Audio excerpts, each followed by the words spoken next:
game retrospective, you'll remember I said this. There's actually another Simpsons game, Hit and Run, has far more critical acclaim, but I've never played it, and I only learned about it while I was making this video. So for right now, I still think the Simpsons game is the best Simpsons game, but that could change if and when I get around to playing Hit and Run, but I doubt it though. So I'm not going to talk about which one's better, but let's talk about Hit and Run. And if you end up enjoying the video, please like and subscribe so that one day I can afford a mechanical pencil and a better mic.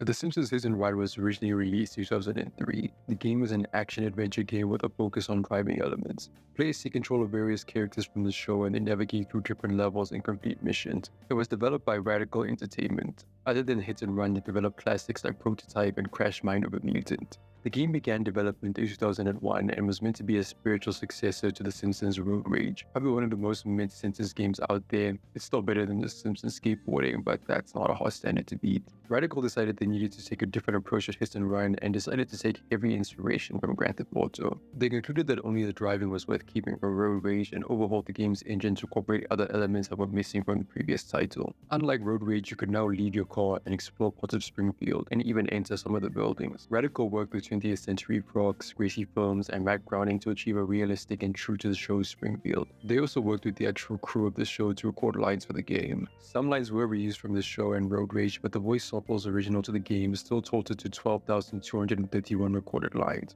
Similar to the Simpsons game, this was a love letter to fans from fans, and this would contribute to the game's atmosphere. Hit and Run launched to high praise from critics and fans alike. The driving was fluid, the world design was excellent, and it was all tied together by a pretty decent story. It really made you feel like one of the Simpsons. IGN approved. This has become somewhat of a cult classic among fans, which makes it even more confusing that there was never a Hit and Run 2. In an interview with Min-Max, some senior staff commented on how they are just as confused as fans that this game didn't get a sequel. They actually worked on ideas and concepts for the next game because they thought it was guaranteed after the success of Hit and Run that the sequel would be approved. They wanted to make a larger and less linear game akin to GTA Vice City. Allegedly, Vivendi was given an offer by The Simpsons to make 5 more games but declined the offer for reasons unknown to senior staff and members of production, which led to the IP license going to EA instead, which led to the development of the Simpsons game. As much as I like the Simpsons game, it's painful to learn that we could have gotten 5 more Simpsons games instead of just the Simpsons tapped out.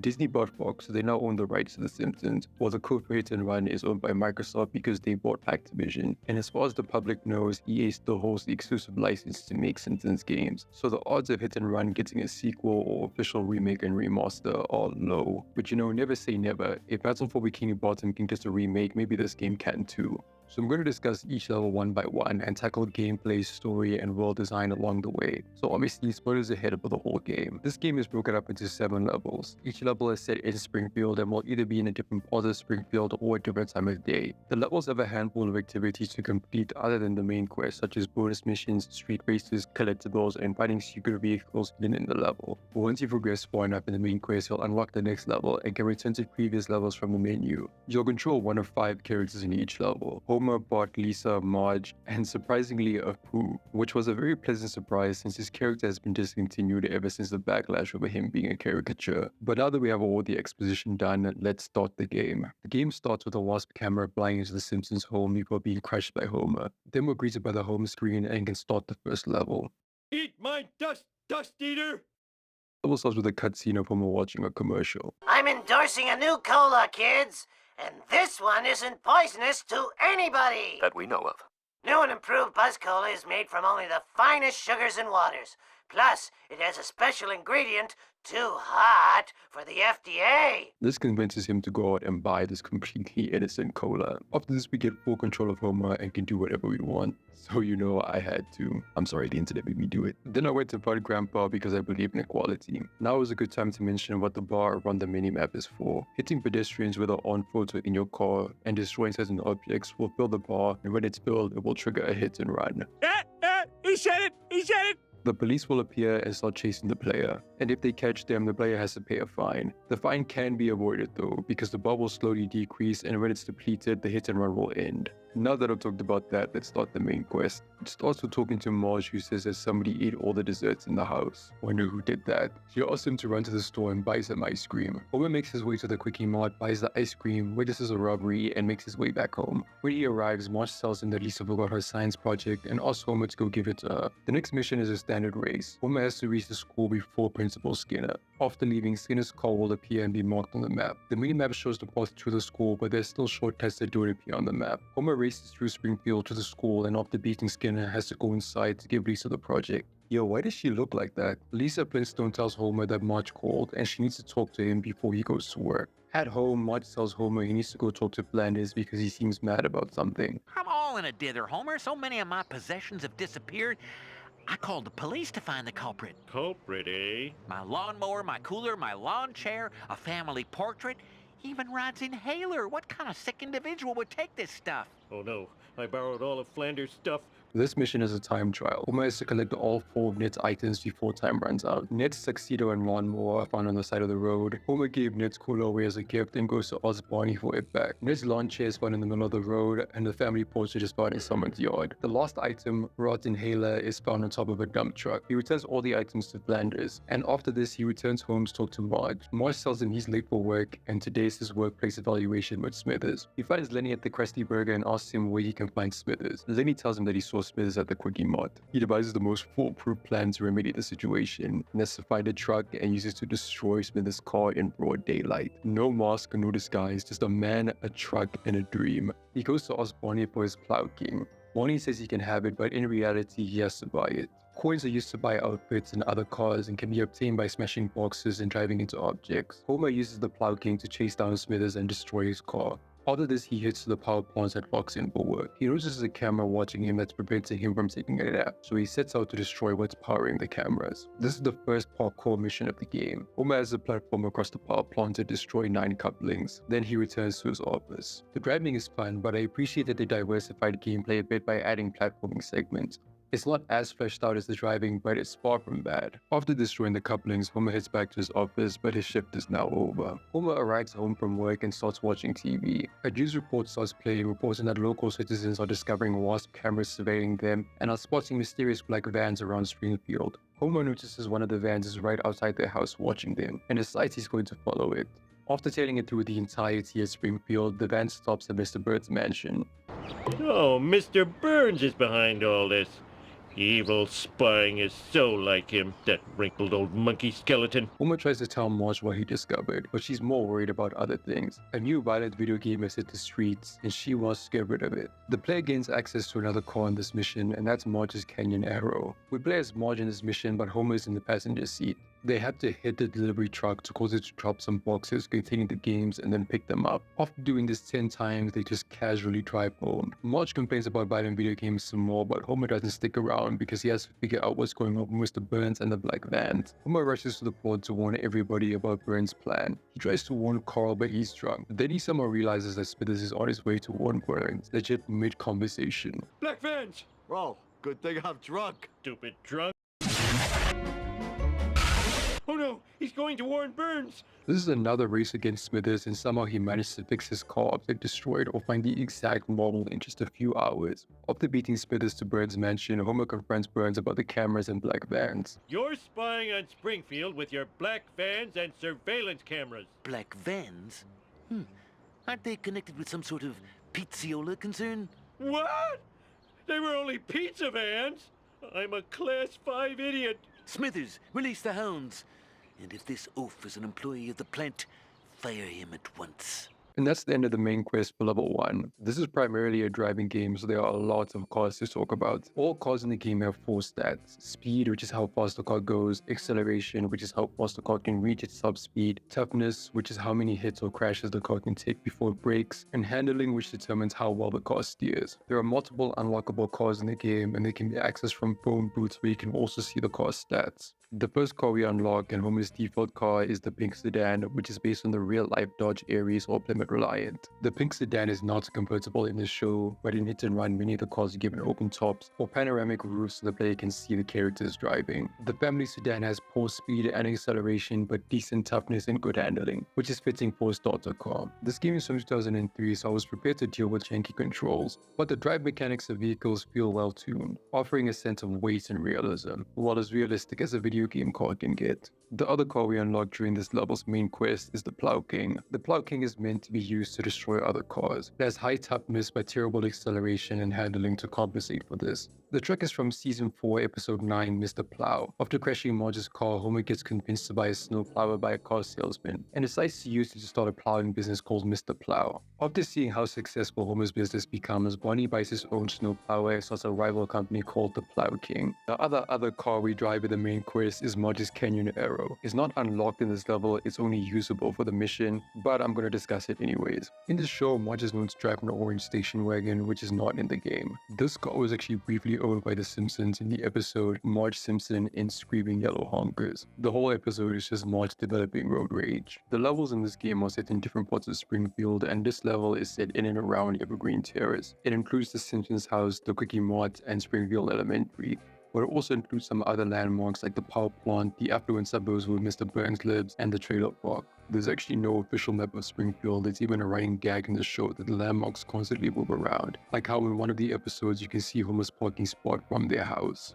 So the devs probably had all the freedom to place things where they want, except for obvious things like Flanders' house. The game also includes secret vehicles that are hidden in each level. This level's secret car is the rocket car, which is found outside the golden house near Mr. Burns' mansion. The car and the house are owned by Chester J. Lapwick, the creator of Itchy and Scratchy, in the episode The Day the Violence Ended. The rocket car is one of the fastest cars in the game, too bad its handling and toughness make it basically unusable. It has a horrible turning radius that will explode after 2 crashes. In each level there are also additional cars that can be bought from NPCs. In this level, 2 cars can be purchased from Gil, the surveillance van and the dump truck. The surveillance van is the perfect early game car. Its high toughness that make it seem like it's only good for destroy missions, but it's one of the faster cars for the space of the game. This plus its handling makes it a great jack of all trades car. The car is a reference to the episode Bart the Murderer. Bart starts working for the bad Italians, and this garners the attention of the FBI, who start spying on the Simpsons family. They disguise their surveillance van as a pizza van, which is almost the opposite of what happens in this level. The other car, the dump truck, is basically not even worth looking at. This car is F tier. It costs more than surveillance van but has worse stats except for half a star worth of toughness. Even in destroy missions, it's so slow that I won't even be able to keep up with the other car.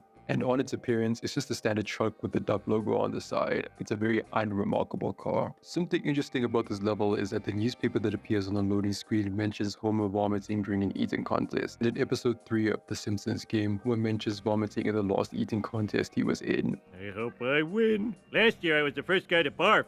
Also, in the battles for this game, there's a track called the Land of Chocolate, which might have been a level in this game but got cut at some point. But the Land of Chocolate is the first level of the Simpsons game. It seems like the devs at Visceral might have been fans of Hit and Run. Give it up for America's bad boy! Level 2 starts off with Bart in front of City Hall. He talks to Milhouse about wanting a copy of Bone Storm 2, the same game that Marge was destroying earlier. He skips school to try to get a copy, so Milhouse warns him that Principal Skinner is looking for all the people who cut claws. In the first mission of this level, you have to drive to the Try and Save while avoiding Skinner. Bart makes it to the Try and Save, but Jimbo gets the last copy. He then goes to talk to Kenny. Kenny says video games are out of fashion and illegal fireworks are in.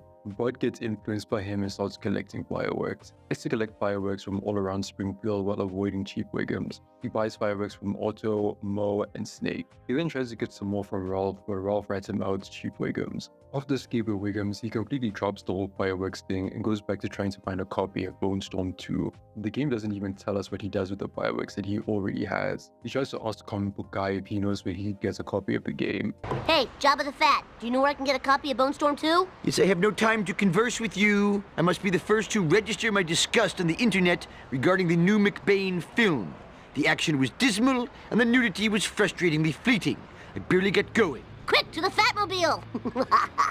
Bart gets in Comic Book Guy's car and they race another guy to the Java server. After beating the other guy to the store, Comic Book Guy informs Bart that Frank bought out the rest of the copies of Bone Storm 2. Bart finds Frank and asks for a copy of the game, but Frank says no and tells Bart that he's using the power of the video game violence to power his latest machine. Frank makes a deal with Bart that if he finds a World War II radio, a satellite dish, and a blender, he can have the games, but Bart is now more interested in seeing what Frank is working on. When Bart gets to the shop, Wiggum tells him that it just got robbed. Bart hunts down the thief, who turns out to be Snake. Bart tries asking for it, but Snake isn't willing to give it up easily, so they decide to race for it. And after winning, Bart can pick up the radio. He then thinks of who might have a satellite dish. How to find a satellite dish. Who has those anymore? I know! White trash! He talks to Cletus, who agrees to give him the satellite dish if he collects some roadkill for him. After collecting all the flat meats, avoiding Apu, and collecting the satellite dish, he drives back to Frank and gives him the radio and satellite. He's still missing the blender, but figures that a heavy drinker might have one on hand, so he finds Dr. Nick. Honestly, it's great that this game puts a spotlight on some minor characters because I forgot this guy existed. He asks Bart to collect some monkeys that escape from him. The monkeys won't fit in Bart's car, so he decides to go ask Homer for his truck. This is Homer's truck from that same Mr. Plow episode we were talking about earlier. He uses the car to catch all the monkeys scattered across the town and then is given the blender. He then returns to Frank, gives him the blender, and asks to see the Truckosaurus. But Frank says the signals from people's cell phones are interfering with the machine, so Bart has to destroy some cars and cell phone users inside. After this, Frank finally allows Bart to see his Truckosaurus. Uh-oh.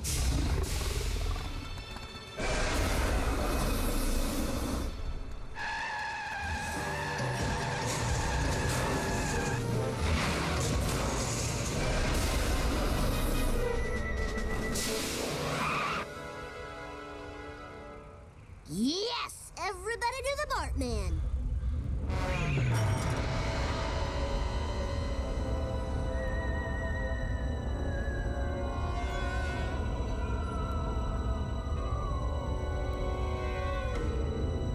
Bart disappears into a green light, never to be seen again. The game has a few cutscenes in it, not in every level, but for key story points. As you can see, unlike the Simpsons game, they have this Jimmy Neutron style CGI instead of something more akin to the show, but it fits more in with the 3D look of the game. Bart's default car is the Honor Roller. It's from the episode Saturdays of Thunder. Bart becomes obsessed with beating Nelson in the soapbox derby, but the car he built with Homer is barely functional. Martin also plans to enter the derby, but he's unable to control his car due to how fast it goes. It ends up crashing, resulting in him getting injured. He then teams up with Bart and lets him use his car to beat Nelson. 2 cars can be purchased from Gil, and they are the fire truck and the limo. The fire truck is an absolute unit. It's easily the largest vehicle in the game. It has decent speed and perfect toughness, but piss poor acceleration and handling. The handling is understandable, but the acceleration is what really holds it back. But even then, it's such a rock that it can still be used to tackle the destroy missions in this level. And it's also a damn fire truck. It's based on the Springfield Fire Department's fire truck that we see in a few episodes. The limo, on the other hand, is a less fun, more practical alternative to the fire truck. It exchanges toughness and speed for a bit more acceleration and much better handling while still being one of the larger cars in the game. Limo is not a major reference to the show, it's just a standard limo. This level is set in downtown Springfield. It includes City Hall, the police station, the DMV, Moe's Bar, and a few other landmarks. This map is great, but some parts look more like Capital City than Springfield. This map also includes the monorail, which is a nod to the episode Marge vs. the Monorail. And the secret vehicle is actually the front of the monorail, which you can easily get to by climbing these steps. But unfortunately, it's another unusable car. It almost has negative stats, so the only reason you would give this car a chance is just for the cool factor of having around a monorail. But even then, you find it broken and it can't be fixed. It might just be the worst car in the game.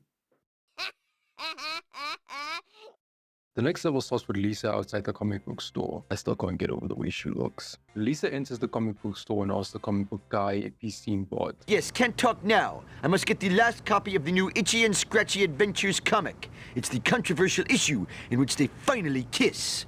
Assist me, and I will aid you with your dilemma. They have to race a nerd to the Itchy and Scratchy store and get the comic book before he does. After beating the other guy, they get the comic book and head back to the comic book guy's store. He then tells Lisa he saw Bart at the Northland Arcade. Outside the Northland Arcade, Lisa finds Milhouse, who tells her Bart might be at Wally Weasel. Lisa arrives at the restaurant but only finds Milhouse. Lisa, what a coincidence!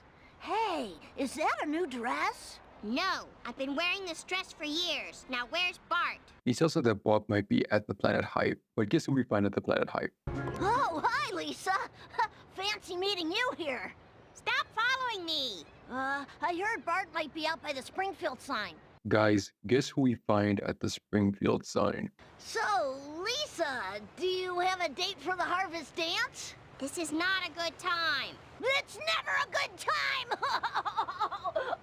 Lisa gives up on asking Milhouse and goes to ask Apu if he's seen Bart because Bart likes hanging around the Quickie Mod. The Quickie Mod is actually located in level 1, so Lisa finds Apu outside a Krusty Burger. Apu immediately starts complaining about Cletus selling roadkill to customers, so Lisa helps Apu defeat Cletus. Similar to Marge's mission in level 1, Lisa and Apu have to drive into Cletus' truck to knock out the meat. After collecting all the flat meat, Apu helps Lisa find Bart. He says that Frank probably knows where Bart went and then drives her to the observatory to talk to him. Frank tells Lisa that Bart was helping him with his Truckosaurus, then disappeared into a green light. Wow, this is crazy. I need someone to talk to who's wise and learned. Grandpa tells Lisa that he saw Bart's red hat fall out of a black sedan. She decides she's gonna destroy the black sedan that might have her brother in it. So she goes to Otto to ask for the school bus, which she can buy for 300 coins. Using the bus as a battering ram, Lisa takes on the mysterious black cars that may hold clues to Bart's whereabouts, only to find that they're all empty. Lisa goes to Chief Wiggins to ask for help, but ends up helping him collect evidence to arrest Snake. She first needs to get a disguise to go undercover. This is the first mission that requires the Blade to wear something other than the default outfit. After buying a disguise, Lisa and Wiggins have to follow Snake around town and find 3 strikes of evidence against him. After collecting the evidence, Wiggins gives Lisa a clue to find Bart. Now, about your brother. I've seen lots of mysterious government types over at the docks. Maybe they send him on a nice cruise. They got some great package deals these days. 5 buffets per boat inclusive. Lisa goes to talk to Captain McAllister. The captain does the same thing everybody else is doing and sends Lisa on an errand first before he agrees to help. Lisa has to catch some escaped fish scattered across the town and return them to the captain. After returning them, he says he saw Bart in a long black limo. And as he says this, the limo passes by. Lisa then chases the car down and destroys it. Father who destroys his supervisor's car and accuses his boss of felonies, a mother who tries to end video game violence with IRL violence, a son who skips school, purchases illegal fireworks and runs away from the police, and a daughter who blows up cars that might have her brother inside. This is truly the ideal nuclear family. She then returns to the captain, who tells her that Bart actually wasn't in the limo because he saw him board a ship. Lisa boards the ship and finds Bart. Bart, I found you! Sedans, sedans, Bart, snap out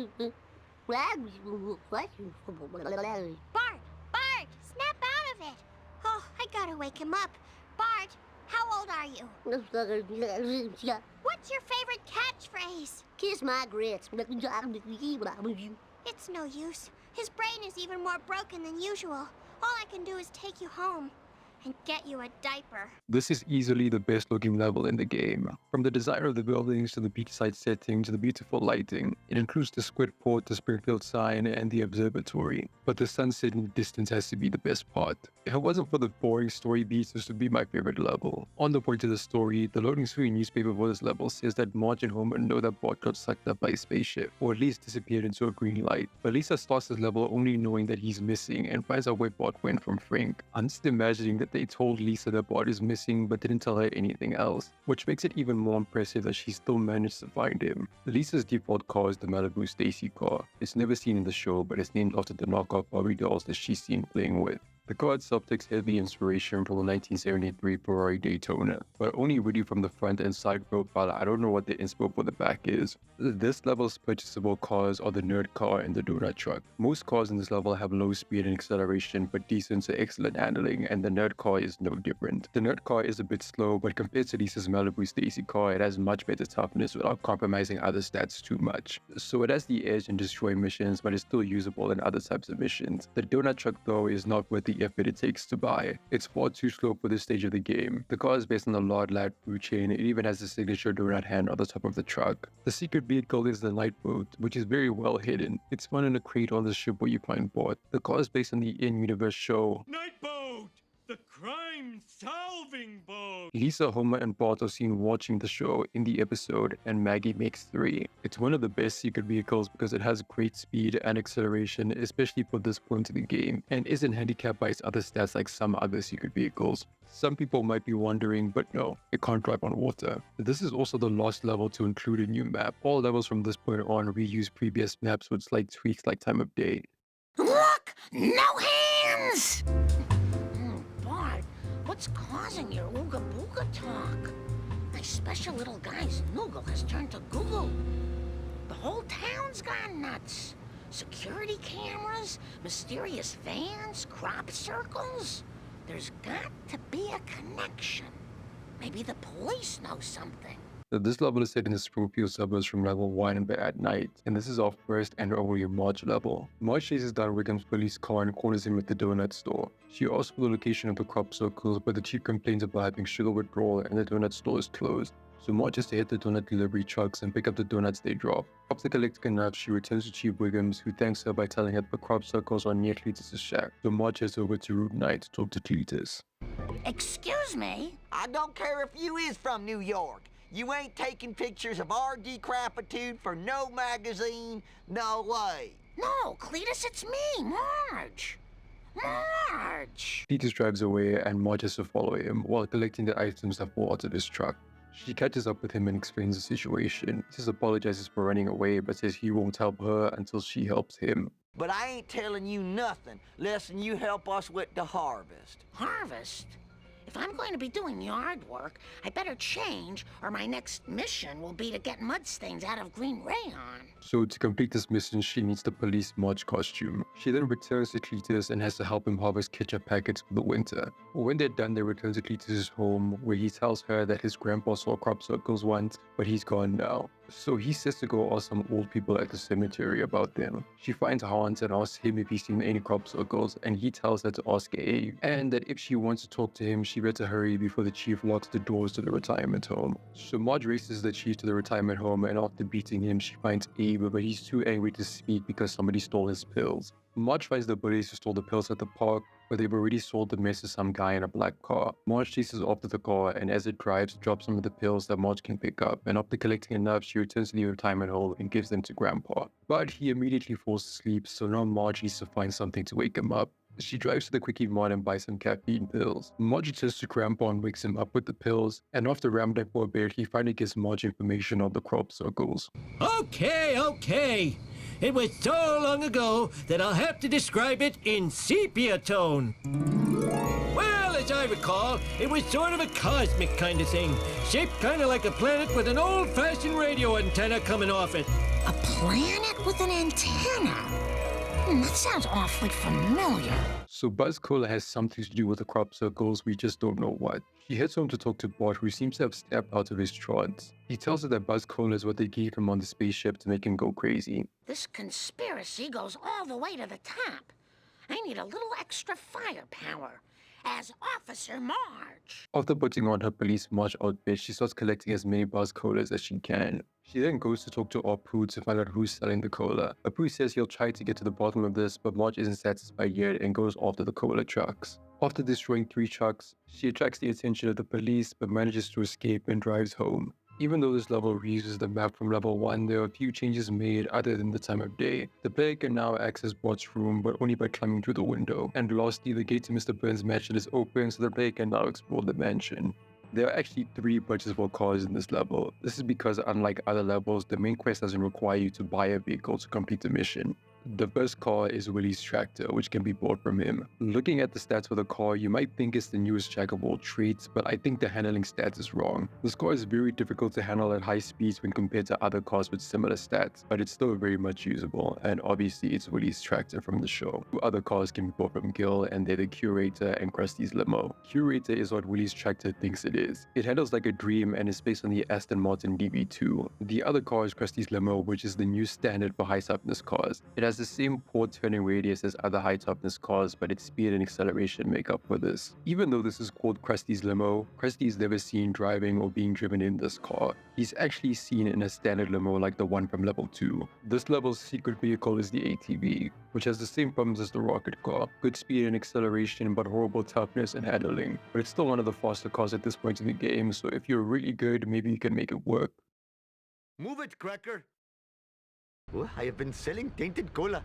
Unless I redeem myself, I will be reincarnated as a sea cucumber, or worse, a land cucumber. I must find the source of this evil beverage. The soda invoice commanded I go here, but I see no cola factory. Oh, a cola truck. Time for me to do that Hindu that I do. Apu's pursuit of justice takes him on a high-speed chase after a cola truck, aiming to gather evidence of the suspicious Buzz Cola. The truck stops near the legitimate businessman's social club where Springfield Mafia operate. Apu asks Louis what he knows about the van, but the Italian says all he knows is the black vans are driven by some mysterious people, and warns him of the potential consequences of sticking your nose where it doesn't belong. Your thinly veiled threat has reminded me of my fatherly duties. I'm supposed to pick up the octuplets at the doctor's. So Apu puts the detective work on pause to go tend to his kids. He heads to the hospital, and upon arrival, he's met by Dr. Herbert. Afraid we have a medical emergency. Oh no, my babies! Your babies are about to go to the bathroom all over my waiting room. Apu says the nappies won't fit in his car, so he turns to Homer and asks for a bigger car. This unlocks the car built for Homer for purchase. Some parents from Shelbyville have bought out all the nappies in Springfield, so Apu has to run into the car to collect some of them. Then returns to the doctor and gives him the nappies. After this, he gets the idea to speak to Krusty about where to find information about Buzz Cola. I require information about trucks delivering evil cola. How can I get this classified data? Sorry, Apu. I'm a drink-squeezy, punchy lowlife. You need a professional scumbag. Follow a cop until you find one. You'll have better luck if you know, look American. Thank you, horrible man. Yeah, he needs the American outfit to start this level. Apu follows the trail of donuts that leads him straight to Chief Wiggum's, and Chief Wiggum's leads him straight to Snake.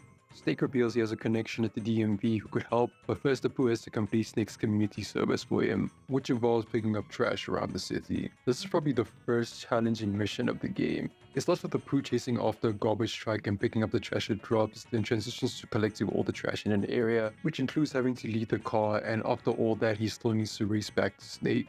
The timing for this mission is extremely tight, and it's the first time I actually had to have a strategy going into a mission. After all the manual labor, Snake tells Apu to visit his connection, who receives a file but it's empty. To rob me is one thing, but I never expected you to lie. Dude, relax, okay? I've got the info you need. I just need help with a little more community service. They then destroy an armored cash truck and run away from the cops. After this, Snake tells Apu that the cola trucks are actually registered to the museum. Apu finds Bart and reveals to him where the colas are being made. Bart tells him that the museum closes in 5 minutes. And my car is out of gas! Just fill it up at the Quickie Mart. At those prices? No way! Fine, we'll take my car. Bart has ditched his derby car and somehow got his hands on a red Ferrari. It's based on the Ferrari that Burns gives Bart in the episode Burns Air. After racing to the museum, they find that it's locked and have to chase down the curator's car to get the key. When they arrive at the museum, they find the source of the cola is a meteorite. A drop of cola from the meteorite trips on a fossil, causing it to reanimate. Bart and Apu start slowly stepping away from the fossil when Bart trips over the machine, causing it to explode and destroy the fossil. They then head deeper into the museum where they learn who's actually behind all of this. Kodos, look at these space ratings for foolish Earthlings. What happened, Kang? Foolish Earthlings used to be the #1 reality show in the galaxy. Space viewers couldn't get enough of these humans and their behavior. Our show is down in all key demos. But our show concept was so perfect. We filmed these idiotic bipeds with hidden cameras and beam it into every television in the galaxy. Kang and Kudos have been filming an intergalactic reality show in Springfield, but their ratings are down. So they're going to use Buzz Cola to drive everybody crazy, then give them laser guns. The cola-madden humans will go berserk, I like it. destroying themselves and their town. Delivering big space ratings for foolish Earthlings. You've got to prevent the aliens from putting laser guns in the hands of cola-drunk townspeople. Why? That sounds hilarious. I'd watch that show. I tell you what, you're a bad little boy. It's the same map from level 2 but in the evening. There are very few changes made other than this, mainly opening some shortcuts and removing elements that are specific to level 2 like the monorail and some gags. The purchasable cars are the cola truck and police car. The cola truck is basically a fire truck side grade. Everywhere you could use the fire truck you could also use the cola truck and see similar results. The other car is the police car, which is one of the most versatile cars in the game and can be used right up until the last level due to its excellent speed, acceleration and handling. This car is also what Chief Wiggums is seen driving when he appears in levels. A new secret vehicle can be found by the stadium near where Frank stood. It's the Obliteration Big Wheel Truck.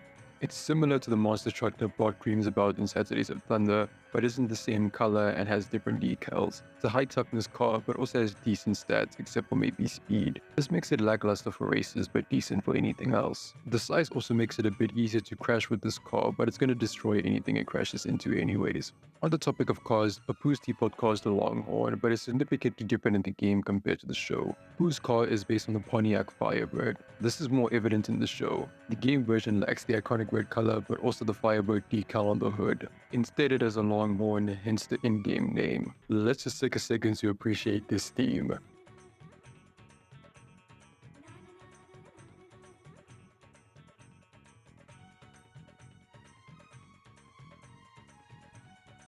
Eat my dust, dust eaters.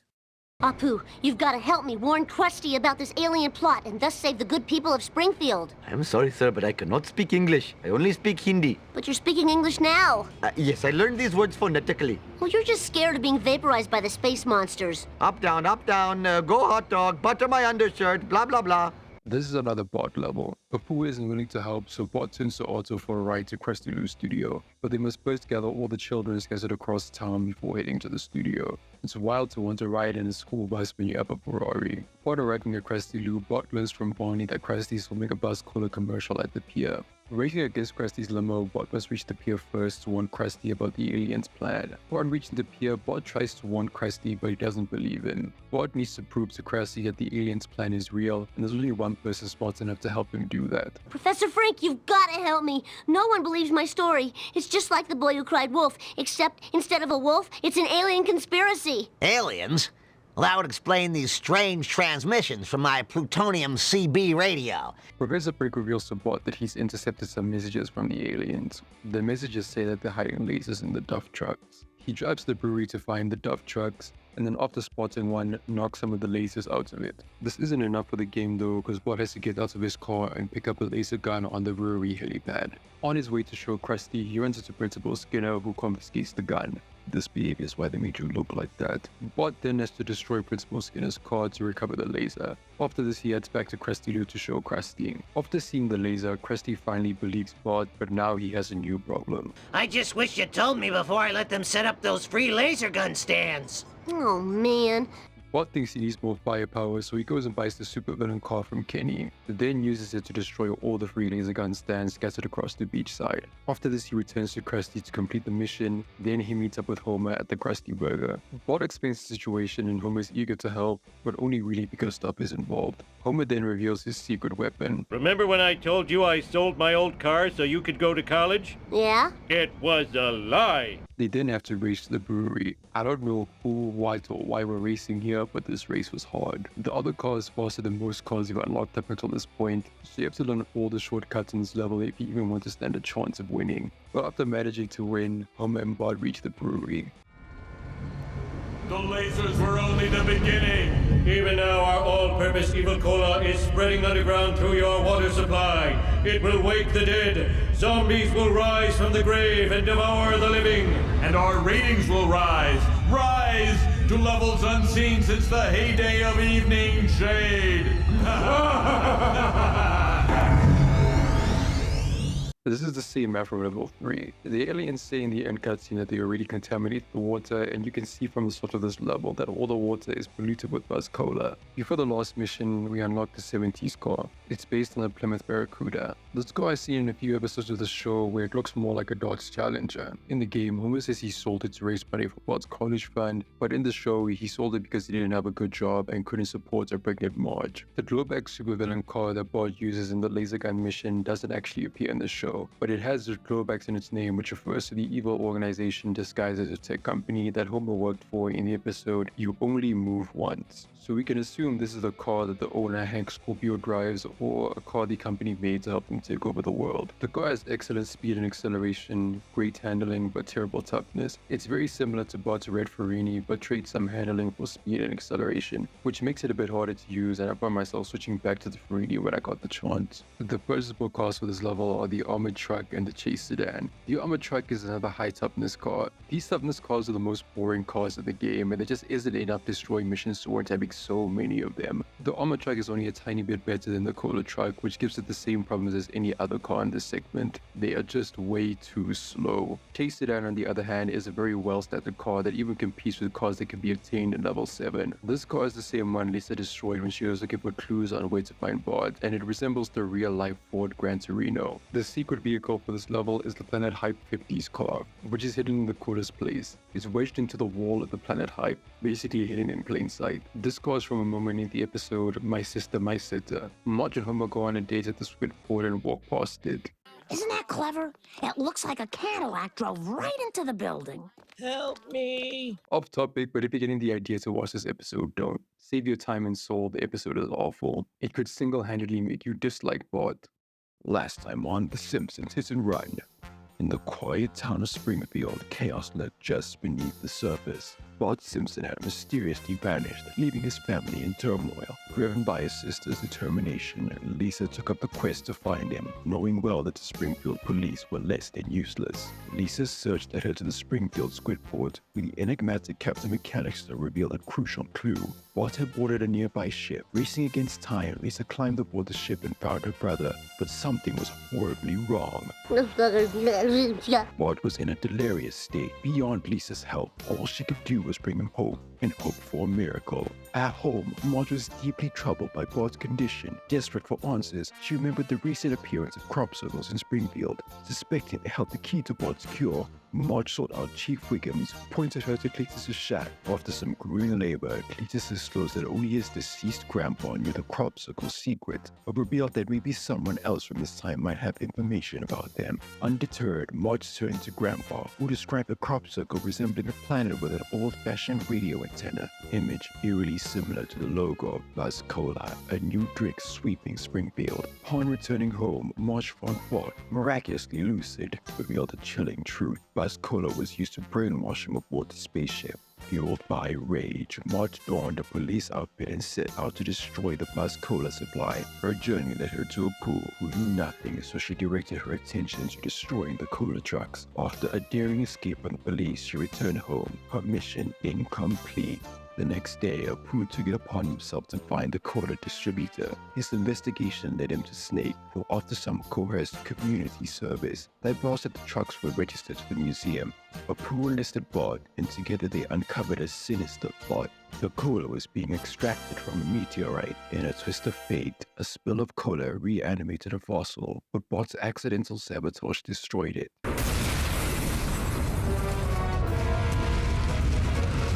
Deeper in the museum, they encountered the alien masterminds Kang and Kudos. The extraterrestrial duo revealed their scheme to use Buzz Cola to drive Springfield citizens into a frenzy, then distribute free laser guns to incite chaos. All for the sake of an intergalactic reality show's TV ratings. The following day, Bart sought Apu's aid against the alien threat, but Apu, fearing vaporization, left the town's fate in a 10-year-old's hands. Undaunted, Bart tracked down Krusty the Clown, discovering his complicity in the aliens' plan to distribute laser guns. Bart valiantly destroyed the gun stands and turned to his father Homer for help. They raced the brewery, desperate to confront the aliens, but they were too late. The water supply was irritated and Springfield was overrun by zombies. The battle for Springfield had only just begun. As soon as I'm done scratching myself, you're history. This level takes place on the same map as level 1, but the town is now overrun with zombies revived by Kang and Kudos. The level starts in the Simpsons house. Lisa expresses concern about the zombies, but Homer is watching a baseball match. It's the top of the 7th, and oh God, zombies! They're devouring the crowd. Now they're eating my brain. Oh, the pain! Ah! Oh, all right. I'll get us some survival supplies. Homer makes a stop at Flanders' house where he convinces him to give away his first aid kit. Upon obtaining the kit, he continues to Cletus's shack where wooden boards are found on the driveway. The search for supplies ends with a visit to Moe to get his chainsaw. He then heads home to drop off the supplies. The next stop is Comic Book Guy in the park. There, Homer sees a tractor beam with a black car parked under it. Comic Book Guy explains that it's most likely an advanced probe of the mothership. Yes, I recommend you obtain a zombie car. It will protect you well, but it runs on human brains. Slight drawback. I got plenty of those. To complete this mission, Homer needs the zombie car, which he can buy from a zombie at the cemetery. Then he follows the black car, which leads him to the power plant. Outside the plant, Homer finds Professor Frink, who has discovered the alien's weakness is nuclear waste. Homer has to collect waste from the power plant and drive to the tractor beam. The hover car has to be used to complete this mission. But, massive but, if you crash, the barrel will explode and you'll have to go all the way back to the power plant. When you're playing this level, your biggest enemy is going to be other cars on the road, especially this ghost ship. But after Homer succeeds, the tractor beam will suck up his car and it will explode. But this isn't enough to destroy the ship. So Homer goes to Lisa to ask if she knows where they could find more waste, and she says to go find Mr. Burns. Homer races back to the power plant where he climbs up the wreckage to Mr. Burns' office. The floor of his office is made up of trapdoors, which is something that's seen in a bunch of episodes. After finding the correct path, Homer finally gets a chance to speak to Mr. Burns, and he reveals he's buried some nuclear waste nearby in the parking lot. So again, Homer has to drive the car with the waste into the tractor beam. Then again with Snake's car after asking for his help. Then again with Grandpa's car after basically forcing him to. But these times they have to race against and avoid the black cars. Then after driving Grandpa's car into the tractor beam, it will end it all.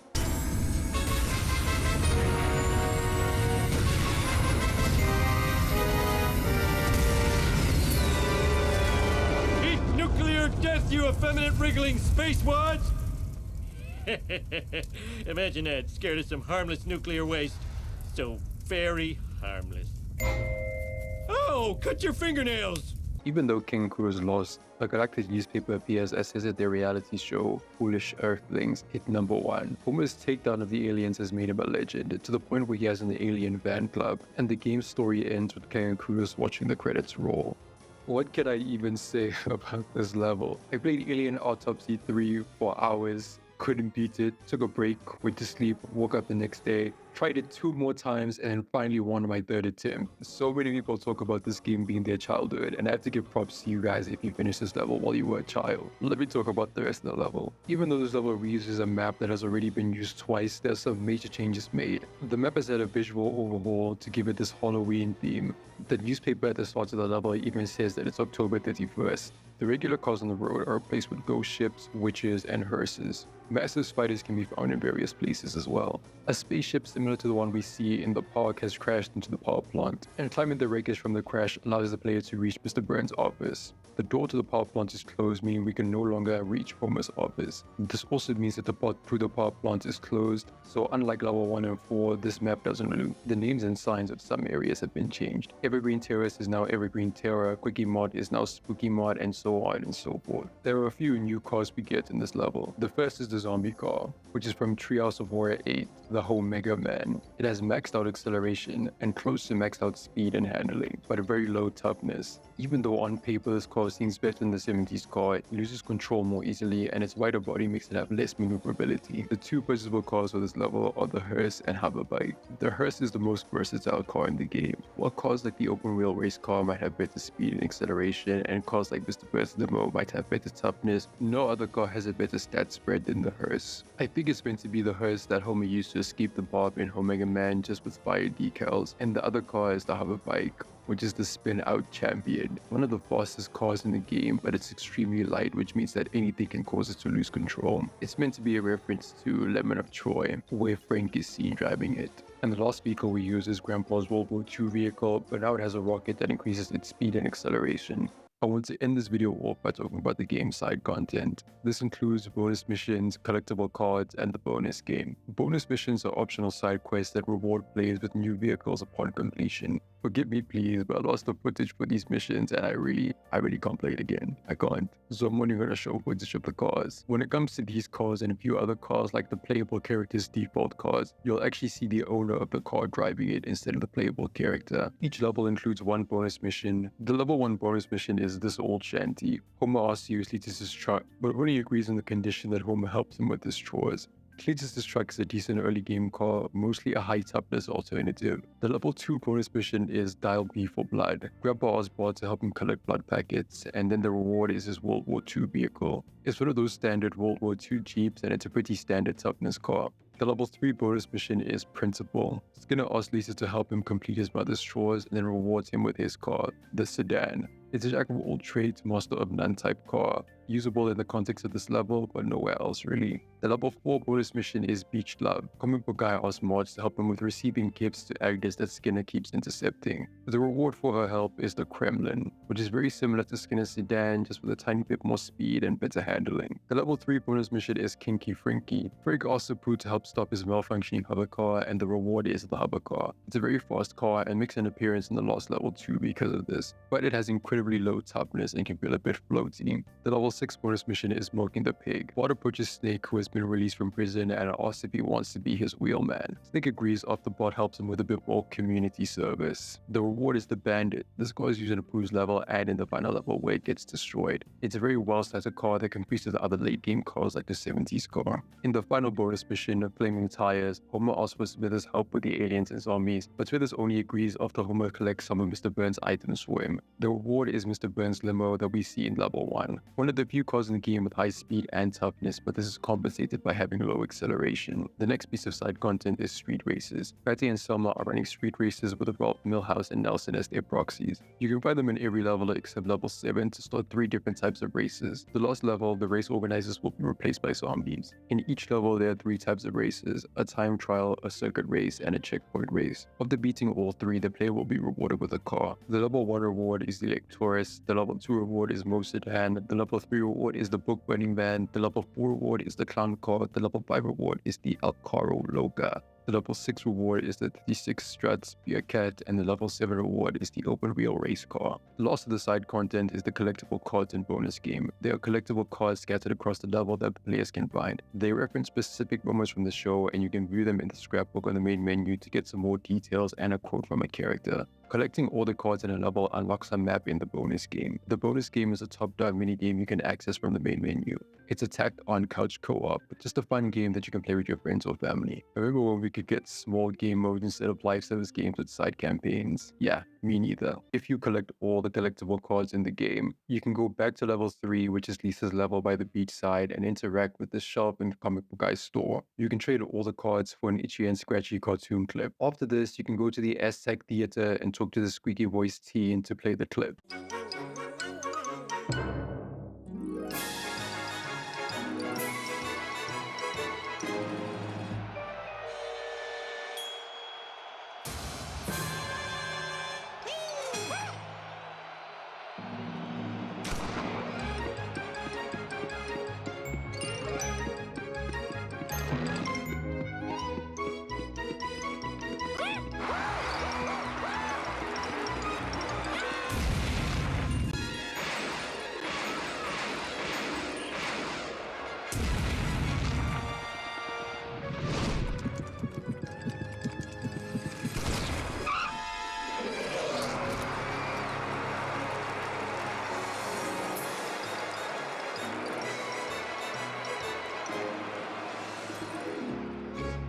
Here are my thoughts on this game. It's surprisingly fun, with driving mechanics that are far more fluid and engaging than I expected from a 2003 title, especially a licensed IP, but it doesn't hold up as well as other games from the time. The fixed camera, while fine for driving, becomes a real issue during on-foot segments. It frequently gets stuck, snaps to awkward angles, and is generally unresponsive, detracting from the overall experience. The art style, though charming, feels quite dated. While the different maps are impressive, an open world format might have suited this game better. Despite these issues, the game's shortcomings don't significantly diminish its appeal. While it may lean heavily on the strength of its IP, it remains a great game for its time. I've been playing other games I hope to cover in the future like Jak and Daxter and Spyro, so I know what to expect from a game from this time, and it performs similarly. It doesn't need to hold up perfectly, it's a product of its era, and should be appreciated as such. If you made it this far, thanks for watching. And as always, if you have any feedback, please let me know in the comments. And I'll see you guys on the next one.